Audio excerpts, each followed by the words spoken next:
بسم الله الرحمن الرحیم. الحمد لله رب العالمین و صلی الله علی نبیه و آله الطاهرین.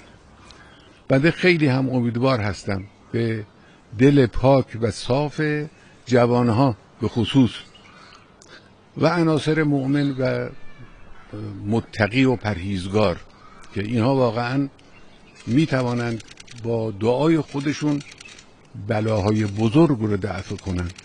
توصیه میکنم دعای 7 صحیفه سجادیه رو که در مفاتیح هم هست این دعا، یا من تحل بهی عقد المکاره و یقطع بهی حد الشدائد.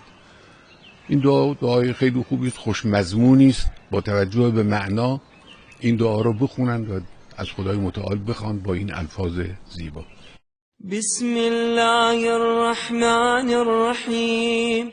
اللهم صل على محمد وآل محمد يا من تحل به عقد المكاره ويا من يفتى به حد الشدائد ويا من يلتمس منه المخرج إلى روح الفرج. ذلت لقدرتك الصعاب وتسببت بلطفك الأسباب وجرى بقدرتك القضاء ومضت على إرادتك الأشياء، فهي بمشيتك دون قولك مؤتمرا وبإرادتك دون نهيك منزجرا. أنت المدعو للمهمات وأنت المفزع في الملمات، لا يندفع منها إلا ما دفعت ولا ينكشف منها إلا ما كشفت. وقد نزل بي يا رب ما قد تكأدني ثقله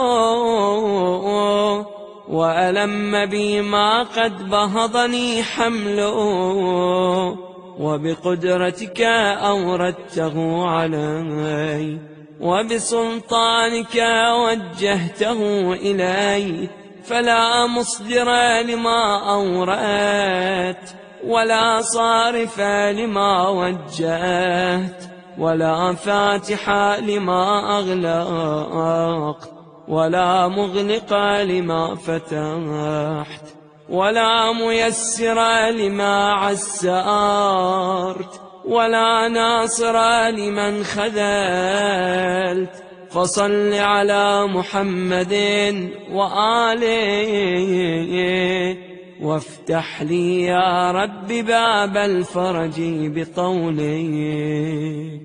واكسر عني سلطان الهم بحولك، وأنلني حسن النظر فيما شكوت، وأذقني حلاوة الصنع فيما سألت، وهب لي من لدنك رحمة وفرجا هنيئا، واجعل لي من عندك مخرجا وحيا، ولا تشغلني بالاهتمام عن تعاهد فروضك واستعمال سنتك، فقد ضقت لما نزل بي يا رب ذرعا، وامتلأت بحمل ما حدث علي هما، وأنت القادر على كشف ما منيت به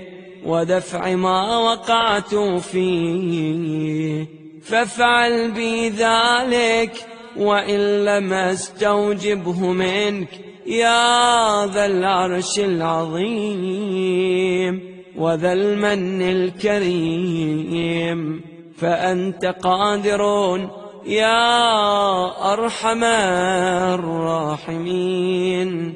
آمين رب العالمين.